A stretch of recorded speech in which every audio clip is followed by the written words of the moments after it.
Morning all dear student, if you are new to this channel then subscribe and press the bell icon. इस video में आप देखेंगे Europe में राष्ट्रवाद का उदय, मल्टीपल चॉइस क्वेश्चन आपके साथ, जो कि आपकी एग्जाम में ऐसे ही क्वेश्चन पूछे जाएंगे जो आप कहानी को पढ़े थे तो कहानी से क्वेश्चन आंसर देखे कि ऐसा क्वेश्चन बनाना चाहिए, तो उसी के बारे में हम क्वेश्चन को चुन कर बनाए हैं। आप अपना किताब को खोलेंगे तो उसमें से सारे क्वेश्चन आपको लाइन बाय लाइन देखने को मिलेंगे। आइए क्लास की शुरुआत करते हैं। फर्स्ट क्वेश्चन को देखने के 1848 में ये खाली जगह है। एक फ्रांसीसी कलाकार ने लोकतांत्रिक और सामाजिक गणराज्यों से बने विश्व में अपने सपने को साकार करते हुए 4 प्रिंटों की एक श्रृंखला तैयार की। तो किसने किया था? ये 4 ऑप्शन को देख रहे हैं प्यारे बच्चों, जल्दी से बताएं कि सही आंसर क्या होगा। आप आंसर भी चुन लिए होंगे, तो करेक्ट आंसर होगा ऑप्शन नंबर बी आपका सही रहेगा। ऐसे ही क्वेश्चन आपको एग्जाम में देखने को मिलेंगे। ये पेज नंबर 1 से आप चैप्टर 1 से शुरू लाइन में ये सब क्वेश्चन आपको बनने का मिलेगा। तो जो क्वेश्चन जो बन रहा था उसी को क्वेश्चन बनाकर आपके साथ शेयर कर रहे हैं। अब ये देख रहे हैं क्वेश्चन नंबर 2 है, ऐसी सरकार या शासन व्यवस्था जिसकी सतह पर किसी प्रकार का अंकुश नहीं होता हो तो उसको क्या कहते हैं? कल्पना दर्श करते हैं, जनमत संग्रह कहते हैं, या निरंकुशवाद, या राष्ट्र राज कहते हैं। तो ऐसे ही क्वेश्चन आपको देखने को मिलेंगे। तो आंसर क्या होगा प्यारे बच्चों? तो इसका सही आंसर होगा ऑप्शन नंबर सी, यानी ऐसी सरकार शासन व्यवस्था जिसकी सतह पर किसी प्रकार का अंकुश ना हो उसको हम लोग क्या कहते हैं? निरंकुशवाद कहते हैं। आइए चलते हैं क्वेश्चन नंबर नेक्स्ट पर। नेक्स्ट क्वेश्चन को देख रहे हैं बच्चों, आपके पास क्वेश्चन आ गया है, एक समाज का एक दृष्टिकोण जो इतना आदर्श है कि वास्तव में मौजूद होने की संभावना नहीं है तो उसको क्या कहते हैं? कल्पना दर्श कहते हैं, जनमत संग्रह कहते हैं, निरंकुशवाद कहते हैं, या राष्ट्र राज्य कहते हैं। तो आपको इसका आंसर को बताना है, तो जल्दी से चुने सही आंसर क्या होगा प्यारे बच्चों। इसका सही आंसर होगा ऑप्शन नंबर 1 आपके लिए सही रहेगा। चलते हैं क्वेश्चन नंबर नेक्स्ट पर। एक प्रत्यक्ष मत जिससे किसी क्षेत्र के सभी लोगों को किसी प्रस्ताव को स्वीकार करने या अस्वीकार करने के लिए कहा जाता है। तो ऑप्शन नंबर 1 देख रहे हैं, कल्पना दर्श, जनमत संग्रह, निरंकुशवाद और राष्ट्र राज्य। तो ये सही आंसर को बताएं कि इनमें से सही आंसर क्या होगा प्यारे बच्चों। आप चुन लिए होंगे, करेक्ट आंसर होगा ऑप्शन नंबर 1, कल्पना दर्श इज राइट आंसर। अब चलते हैं क्वेश्चन नंबर 5 पर। वह राज्य जहां लोग निम्न कारकों से जुड़े हुए हो, जहां लोगों की बोली समान हो, संस्कृति समान हो और साथ ही पूर्वज समान हो, तो उसे हम क्या कहते हैं? कल्पना दर्श कहते हैं, या जनमत संग्रह कहते हैं, या निरंकुशवाद कहते हैं, या राष्ट्र राज्य कहते हैं। तो जल्दी से बता सकते हैं प्यारे बच्चों इसका सही आंसर क्या होगा। तो जल्दी से चुने, इसका सही आंसर होगा बच्चों ऑप्शन नंबर डी आपके लिए सही रहेगा, क्योंकि वह राज्य जहां लोग निम्न कारकों से जुड़े हुए हों और बोली समान हो तो उसको हम राष्ट्र राज्य कहते हैं। तो ये आपका सही आंसर होगा। चलते हैं नेक्स्ट क्वेश्चन पर। जर्मनी के झंडे में रंग कैसा होता है? लाल सफेद नीला, ब्लैक रेड गोल्ड, हरा पीला, या ऑरेंज व्हाइट ग्रीन। तो बता सकते हैं बच्चों कि सही आंसर क्या होगा कि जर्मनी में जो झंडे हुए वहाँ का रंग कैसा है। तो आप आंसर भी चुन लिए होंगे बच्चों, तो सही आंसर होगा black red and gold, option number B आपके लिए सही रहेगा। ऐसा ही क्वेश्चन आपके एग्जाम में बच्चों देखने को मिलेंगे, तो जल्दी से आप नोट्स को तैयार कर लें। चलते हैं बच्चों क्वेश्चन नंबर नेक्स्ट पर। फ्रांस का रूपक कौन है? फ्रेकनिया, मरियान, रेड लेडी, या फर्स्ट लेडी। तो ये ऑप्शन जो देख रहे हैं ये 7 नंबर का 4 ऑप्शन आपको ऐसे ही देखने को मिलेंगे और सही आंसर को चुनना है। तो सही आंसर बच्चों क्या होगा जल्दी से बताइए। तो सही आंसर आप चुन भी लिए होंगे, करेक्ट आंसर होगा option number B, Mariana is right answer. चलते हैं बच्चों नेक्स्ट क्वेश्चन पर। जर्मनी का रूपक कौन है? जर्मेनिया है, मारियान है, रेडी लेडी है, या फर्स्ट लेडी है। तो जल्दी से बता सकते हैं बच्चों सही आंसर क्या होगा। तो सही आंसर होगा बच्चों आपका option number 1 is right answer. चलते हैं क्वेश्चन नंबर 9 पर। मसीह संत और स्वर्गदूत घटनास्थल पर टकटकी लगाए हुए हैं, इसका उपयोग कलाकार द्वारा दुनिया के खाली जगह के प्रतीक के लिए किया गया है। ये जो फिगर को देख रहे हैं तो ये क्या कहलाते हैं आपको बताना है। जो आपके बुक में ऐसा फिगर को दिखाया हुआ है तो उसी पर हम आधारित क्वेश्चन को लेकर आए हुए हैं। इसको कहते हैं राष्ट्र के बीच भाईचारा, इसको कहते हैं देश के बीच दोस्ती, इसको कहते हैं प्यार, या इसको कहते हैं आज़ादी।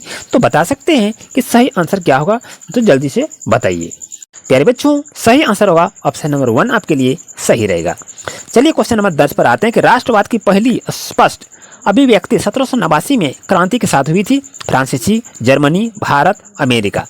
तो ये 4 ऑप्शन को जो देख रहे हैं बच्चों, तो सही ऑप्शन को जल्दी से बताइए कि सही आंसर क्या होगा। तो आप आंसर भी चुन लिए होंगे, करेक्ट आंसर आपका जल्दी से बता सकते हैं। तो करेक्ट आंसर होगा ऑप्शन नंबर 1, फ्रांसीसी इज राइट आंसर। अब क्वेश्चन नंबर देखते हैं 11 का। ला पैट्री के विचार का क्या अर्थ है? मातृभूमि, पितृभूमि, सीटोयन या राजा। तो ये ऐसे क्वेश्चन एग्जाम में बहुत महत्वपूर्ण रखते हैं जो आपके चैप्टर से क्वेश्चन को दिए हुए हैं और इसका आंसर को आपको चुनना है। तो 11 नंबर का सही आंसर क्या होगा बच्चों, जल्दी से बताइए। तो ये आपका पितृभूमि होगा, ऑप्शन नंबर बी आपके लिए सही रहेगा। क्वेश्चन नंबर 12 की बात करें, ले सीटियोन के विचारों का क्या अर्थ है, मातृभूमि, पितृभूमि, सीटोयन या नागरिक। तो जल्दी से बच्चों आंसर को बताइए, सही आंसर क्या होगा। तो करेक्ट आंसर होगा बच्चों ऑप्शन नंबर सी आपके लिए सही रहेगा, सीटोयन इज राइट आंसर।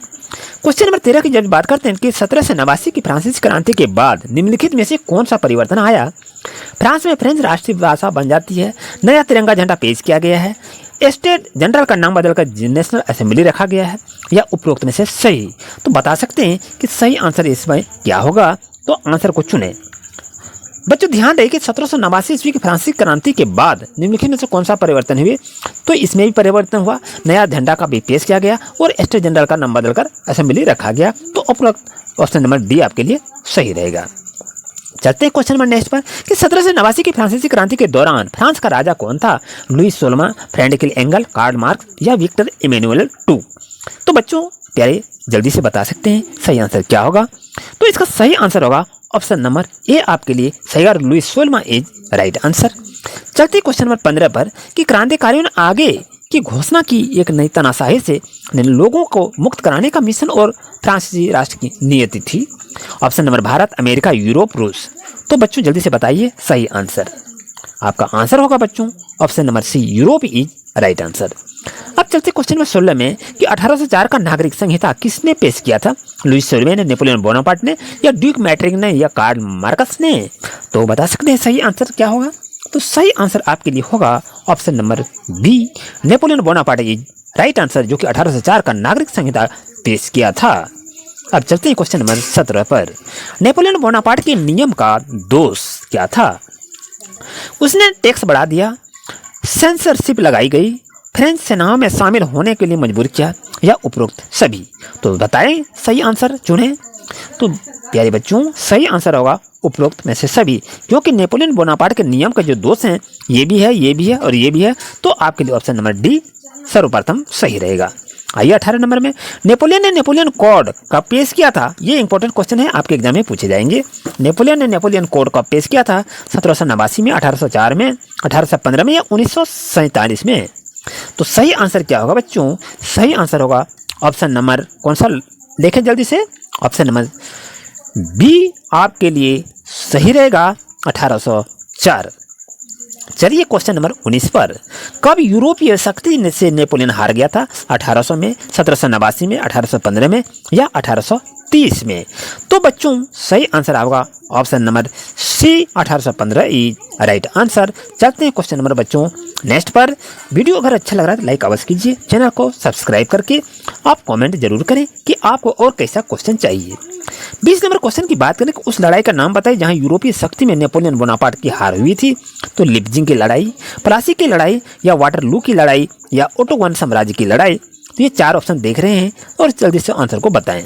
तो सही आंसर होगा आपका ऑप्शन नंबर सी, वाटरलू की लड़ाई में यूरोपीय शक्ति से नेपोलियन बोनापार्ट की हार हुई थी। क्वेश्चन नंबर 21 की बात करें, प्रत्यक्ष का क्या अर्थ होता है, चुनाव लड़ने का अधिकार, वोट का अधिकार, समानता का अधिकार या स्वतंत्रता का अधिकार। ये 4 ऑप्शन में से सही ऑप्शन को चुनना है कि सही आंसर क्या होगा। तो सही आंसर आप चुन भी ले होंगे, आपके लिए ऑप्शन रहेगा वोट का अधिकार। प्रत्यक्ष का अर्थ होता है वोट का अधिकार।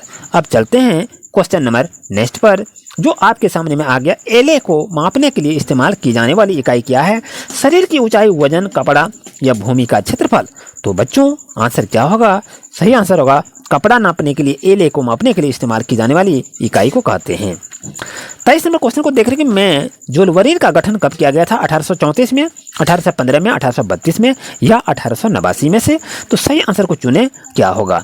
तो सही आंसर होगा आपका ऑप्शन ए, 1834 में जोलवरीन का गठन किया गया था। अब चलते हैं क्वेश्चन नंबर नेक्स्ट पर कि जोलवरीन एक था क्या था, राजनीतिक दल, सीमा शुल्क संघ, अंतर्राष्ट्रीय संगठन या मुद्रा था। तो इसका सही आंसर बताएंगे। सही आंसर होगा ऑप्शन नंबर बी, सीमा शुल्क इज राइट आंसर। इसमें से बच्चों आप देखेंगे 50 क्वेश्चन जो आपके एग्जाम में पूछे जाते हैं, इसमें से 50 क्वेश्चन आपको देखने को मिलेंगे। आइए क्वेश्चन नंबर 25 की बात करें कि जोलवरीन का गठन की पहल पर किया गया था? अधिकांश जर्मनी राज्यों द्वारा इसे शामिल किया गया था। भारत, जर्मनी, प्रसा या फ्रांस? तो इसका सही आंसर क्या होगा बच्चों? सही आंसर होगा option number C is right answer. चलिए क्वेश्चन नंबर नेक्स्ट पर, जंकर कौन थे? प्रशिया की सेना किसान थे, छात्र थे या बड़े जमींदार थे? तो इसका सही आंसर होगा option number D is right answer. जंकर जो थे वो बड़े जमींदार थे। क्वेश्चन नंबर 27 को देख रहे हैं, शासन ने नेपोलियन बोनापार्ट की हार के बाद फ्रांस में स्थापित किया गया था लोकतांत्रिक रूढ़िवादी राज या सेना? तो इसका सही आंसर होगा ऑप्शन नंबर बी आपके लिए सही रहेगा, रूढ़िवादी। चलते हैं क्वेश्चन नंबर 28 पर, वाटरलू की लड़ाई के बाद किस संधि पर हस्ताक्षर किए गए थे? स्थिरांक की संधि, वियना की संधि, एक्ट ऑफ यूनियन या इनमें से कोई नहीं? तो सही आंसर होगा आपका ऑप्शन नंबर कौन सा रहेगा सही? तो ऑप्शन नंबर जल्दी से बता सकते हैं, आपके लिए होगा option number B is right answer. अब चलते हैं नेक्स्ट क्वेश्चन पर 29 पर। तो 1815 में रूढ़िवादी शासन व्यवस्था कैसी थी? लोकतांत्रिक, निरंकुश, सेना का नियम या हिंसक था? तो सही आंसर होगा आपका ऑप्शन बी आपके लिए सही रहेगा, निरंकुश इज राइट आंसर। चलिए 30 नंबर क्वेश्चन को देखते हैं, वियना संधि के बाद निम्नलिखित में से कौन सा प्रभाव नहीं हुआ था?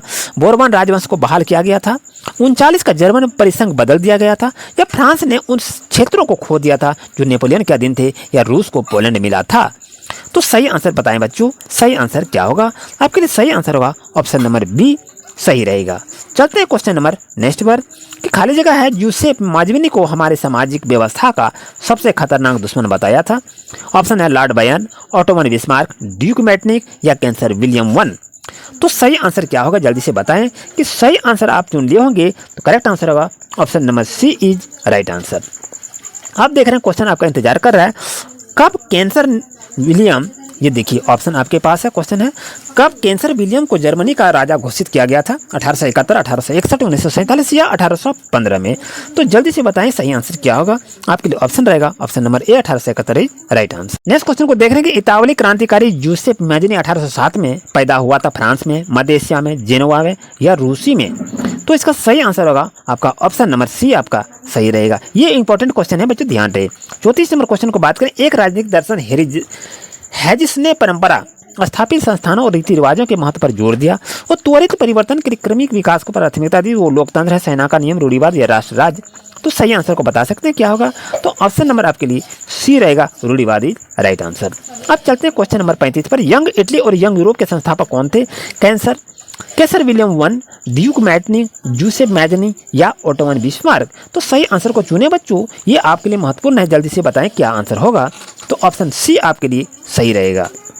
चलते हैं क्वेश्चन नंबर नेक्स्ट पर, कि का मानना था कि ईश्वर ने राष्ट्रों को मानव जाति की प्रकृति इकाई बनाए इरादा किया, इसलिए इटली छोटे छोटे राज्यों में रजवाड़ों को चिथड़ा नहीं बन सकता था? ऑप्शन देख रहे हैं, Joseph Mazzini, Ottoman Bismarck, duke Metternich या कैसर विलियम वन? तो सही आंसर क्या होगा बच्चों? ऑप्शन नंबर ए आपके लिए सही रहेगा। तो क्वेश्चन को जल्दी से जल्दी याद रखें बच्चों, और वीडियो को शेयर जरूर करें, क्योंकि दूसरे बच्चों को भी सीखने का मौका दें। अगल बगल आप वीडियो को जरूर शेयर करें जो पढ़ने वाले बच्चे हैं।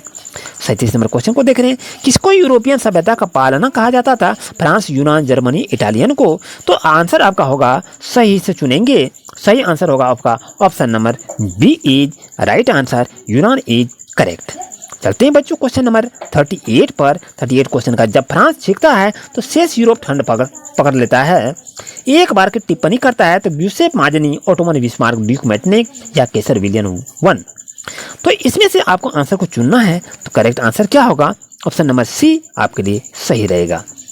क्वेश्चन 39 की बात करें, कब ग्रीस को ही यूनान कहते हैं बच्चों, याद रखिए। कब ग्रीस एक स्वतंत्र राष्ट्र बन गया था? 1832 में, 1834 में, 1845 या 1815 में? तो सही आंसर होगा आपका option number A is right answer, जो 1832 आपका आंसर है। चलते हैं क्वेश्चन में 40 पर, ग्रीस शताब्दी से ओटोमन साम्राज्य का हिस्सा था, 15वीं, 16वीं, 17वीं या 18वीं? तो आंसर आपका क्या होगा? तो सही आंसर होगा option number A is right answer. अब चलते हैं क्वेश्चन में नेक्स्ट पर, कि 1832 की संधि ने ग्रीस को एक स्वतंत्र राष्ट्र के रूप में मान्यता दी, वियना, वर्साइलेस, कुस्तुनिया या स्वतंत्रता? तो सही आंसर होगा आपका ऑप्शन नंबर सी आपके लिए सही रहेगा, कुस्तुनिया इज राइट आंसर। 42 नंबर को देख रहे हैं, एक सांस्कृतिक आंदोलन जिसने राष्ट्रवादी भावना का एक विशेष रूप विकसित करना चाहा, उसको रूढ़िवाद कहते हैं, रोमानीवाद कहते हैं, राष्ट्र की स्थिति कहते हैं या महिमा कहते हैं? तो प्यारे बच्चों, इसके लिए आपका सही आंसर होगा ऑप्शन नंबर कौन सा चुनेंगे जल्दी से बताइए। तो आपके लिए ऑप्शन होगा option number B is right answer. चलिए क्वेश्चन नंबर नेक्स्ट की बात करते हैं। वैक्स इगेस्ट का क्या अर्थ है? लोक नृत्य, लोकगीत, सच्ची भावना या महिमा। बच्चों ये काफी महत्वपूर्ण क्वेश्चन है, जल्दी से बताइए। इसके लिए आपका ऑप्शन रहेगा option number C is right answer, सच्ची भावना इज करेक्ट। क्वेश्चन नेक्स्ट आ गया है।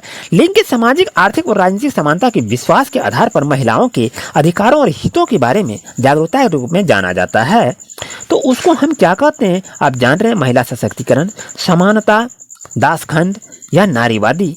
तो ऐसे ही क्वेश्चन में आंसर इसी तरह छिपा रहता है और आपको आंसर को ढूंढना होता है। इसके लिए सही आंसर बच्चों आप ढूंढ लिए होंगे। करेक्ट आंसर होगा option number D is right answer.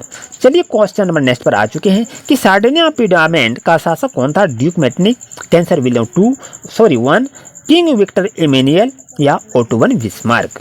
तो बच्चों सही आंसर को चुन सकते हैं, तो चुनिए जल्दी से। करेक्ट आंसर होगा option number C is right answer. आप भी सही आंसर को चुने होंगे।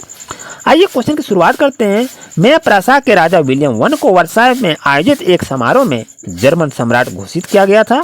तो ये देख रहे हैं ऑप्शन 1815 में, 1830 में, 1871 या 1869 में। तो सही आंसर आप जरूर चुने होंगे। तो करेक्ट आंसर होगा बच्चों ऑप्शन नंबर सी, 1871 में प्रासाद के राजा विलियम 1 को वर्साय में आयोजित एक समारोह में जर्मन सम्राट घोषित किया गया था। ये आंसर आपके लिए सही रहेगा। अब चलिए क्वेश्चन नंबर नेक्स्ट पर। प्रसाद ने राष्ट्रीय एकीकरण के लिए आंदोलन का नेतृत्व किया। इसके मुख्यमंत्री परीक्षा सेना और नौकरशाही की मदद से की गई। यह इस प्रक्रिया का वास्तुकार कौन थे? Otto von Bismarck, king Victor Emmanuel या मुख्यमंत्री केबोर या ग्यूसेप गैरिबाल्डी। तो सही आंसर को बता सकते हैं बच्चों। तो करेक्ट आंसर होगा आपका option number A is right answer. अब चलते हैं क्वेश्चन नंबर 48 पर। एक्ट ऑफ यूनियन कब हस्ताक्षरित किया गया? 1801 में, 1707 में, 1701 में या 1761 में। तो सही आंसर होगा बच्चों आपका ऑप्शन नंबर बी, 1707 में एक्ट ऑफ यूनियन हस्ताक्षरित किया गया था। अब 49 क्वेश्चन को देख रहे हैं। बाल्कन भौगोलिक और जाति विभिन्नता का एक क्षेत्र था जिसमें आधुनिक रोमानिया, बुल्गारिया, अल्बानिया, ग्रीस ये जो दिए हैं मोटे तौर पर के रूप में जाना जाता है। क्या बाल्कियन, स्लावस, रूसी या दासखंड। तो करेक्ट आंसर होगा आपका ऑप्शन नंबर बी आपके लिए सही रहेगा। आइए चलते हैं क्वेश्चन नंबर नेक्स्ट पर। निम्नलिखित में कौन सा प्रथम विश्व युद्ध का कारण था? पानी, परमाणु हथियार, बाल्कन का संघर्ष क्षेत्र या फूड। तो जल्दी से बता सकते हैं आंसर। तो आप आंसर भी चुन लिए होंगे बच्चों। करेक्ट आंसर होगा option number C is right answer. Video अगर अच्छा लगा तो वीडियो को लाइक अवश्य कीजिए, चैनल को सब्सक्राइब कीजिए न्यू अपडेट पाने के लिए। मिलते हैं बच्चों न्यू क्लास में। Thank you.